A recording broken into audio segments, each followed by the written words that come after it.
ক্ষমতায় যেতে নয়, জনগণের ভোটাধিকার আদায়ের জন্য নির্বাচনের কথা বলে বিএনপি। মহান স্বাধীনতা দিবসে দলটির প্রতিষ্ঠাতা শহীদ প্রেসিডেন্ট জিয়াউর রহমানের সমাধিতে শ্রদ্ধা জানানোর পর এই কথা বলেন বিএনপির মহাসচিব মির্জা ফখরুল ইসলাম আলমগীর।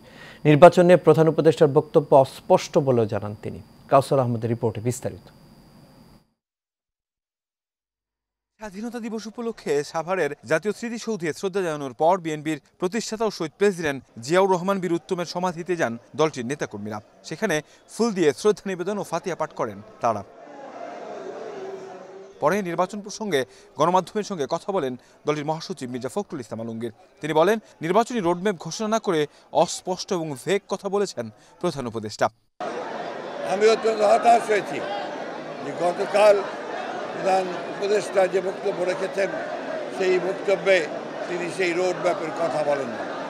আমরা হতাশ হয়েছি যে তার বক্তব্যের মধ্যে তিনি স্বাধীনতার ঘোষক শহীদ প্রেসিডেন্ট জিয়া রহমান বীর মুক্তিযোদ্ধা বীর উত্তমের নাম একবার উচ্চারণ করেন, অথচ এটাই ছিল ইতিহাস।